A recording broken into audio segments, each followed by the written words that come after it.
Hey, I'm Jeff and welcome back to another video. Well, it's time for another update with the Great Pothos race. It's a competition including myself and THICCLY channel.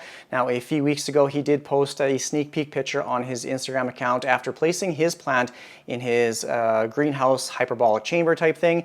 I guess he's using this to optimize heat and humidity. And I'll be honest, it looks very impressive. So for the second time in this series, I went into full panic mode. I ran over to my plant workshop table and underneath I do have a spare heat mat. I just want to absolutely cook this soil. Now there's no way to prove it in this video or not, but I've read that soil temperature can affect growth and nutrient uptake.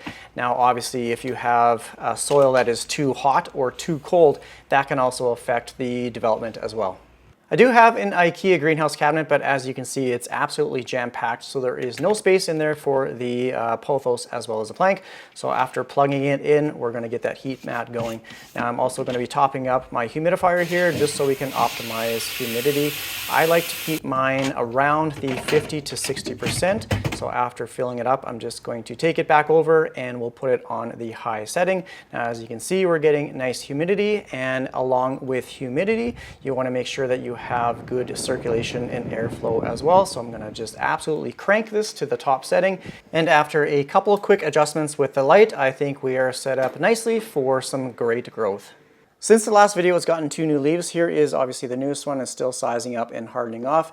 This one is just looking absolutely gorgeous. Got a little bit of variegation up there. This one, I did find a little thrip on it. You can see just a little bit of a streaking line right there. I squished it and I haven't seen any other pests on this plant since.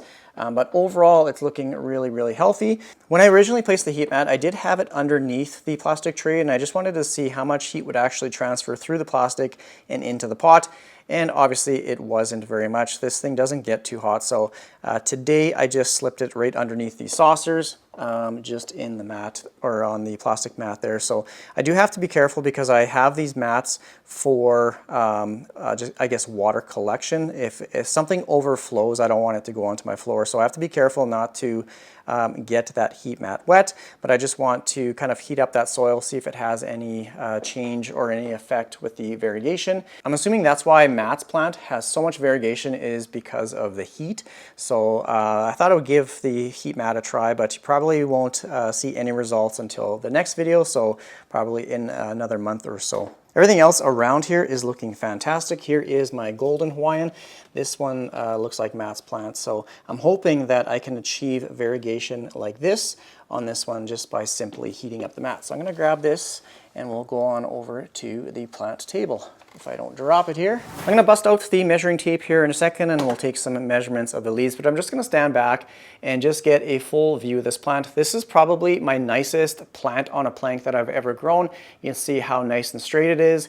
And the thing that I love about these plants is just the alternating leaf pattern. You can see there's one leaf that was missing or is missing from here.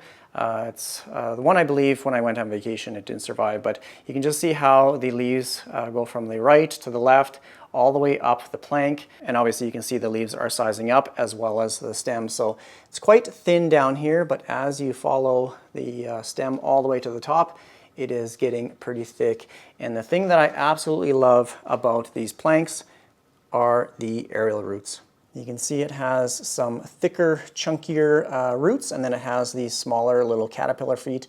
And yeah, I think that is probably the coolest feature of this plant. Now, thanks to a few of you guys watching my videos, I have been using these pins to just kind of guide the plant up the plank, making sure it is remaining in the center, because I have had one go off to the side previously and it detached, and then the leaf size started to get smaller. So I did start off with these little wooden dowels, so I drilled a hole in the plank and then I just used these as guides. But it did damage one of the leaves. Which one was it? This one. I accidentally kind of pierced the stem a little bit. So I've just been using these pins, and so far it's been doing really good. I think for future videos or for future plants on planks, I'll kind of pre-drill those holes, and then as the plant grows up, then I'll just stick those wood dowels in there. But I'm really, really happy with the progress of this one. I wish it had maybe a little bit more variegation on it, but I think that will change with the use of the heat mat. One of my favorite features when I first put this plant on the plank was my little IV bag. I just about hit the ceiling there. I did add this little plant IV bag to the back of the plank. I drilled a hole, and the concept was you set the flow rate and it just provides a slow, consistent drip on the front of the plank so that the aerial roots can obtain moisture and nutrients, as well as get larger and thicker. I haven't completely abandoned the idea or the use of the bag. I just haven't had time to refill it. Honestly, everything's been busy, extremely busy lately. So I've just been using my little spray bottle with my misting wand, and I just soak the front of the plank and then let that drip down into the soil. And yeah, that's pretty much all I've been doing lately. So the IV bag will make a comeback, but I have to adjust it or place it higher and then drill a hole as well so that it can reach higher up on the root system. Now for some quick measurements. On the plank, you can see these little markings right here. That is 1 foot in length, and there is another one just up here. So you can see that the overall plant is reaching the 2 foot mark with growth. Now just checking some of these like older leaves. Let's see, from the top to there, that one's probably about 5.5 inches.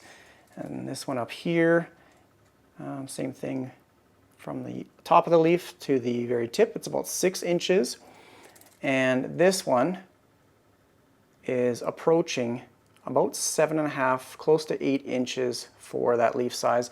I'm not going to do this one just because it is going to size up hopefully larger than this one, so kind of around that 8 inches. So 8-inch leaf length, and the width is about 3.5. So definitely sizing up from the smaller ones to this latest one. One thing I'm really interested to see with Matt's plant is his aerial roots. So he has a different plank system. It has some grooves in it, and one of these aerial roots actually grew down the entire groove or slit in the plank, and it looks like it went right down into the soil. So I'm curious to see if he has more of those like extremely long roots, and I don't know if it actually has any effect on the size of the plant or the growth of the plant. Normally these aerial roots are strictly for support. Like they might obtain a little bit of like ambient room moisture, but pretty much all the growth will come from the soil roots,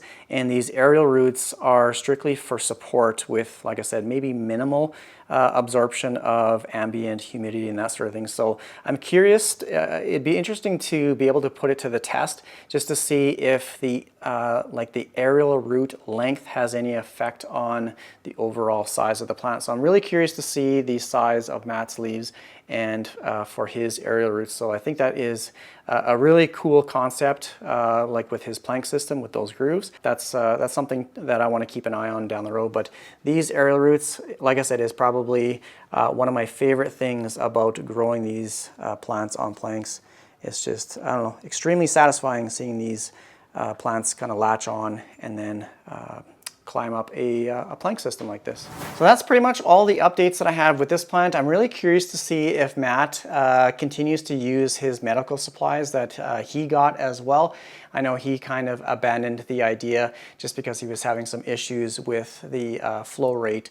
And it's a tough thing to just kind of dial in so that you don't absolutely just soak your plant and yeah, hopefully you don't get root rot. Other than that, I really don't have anything else crazy for growth, I guess. I just want to see what the heat mat does in regards to hopefully it increases variegation.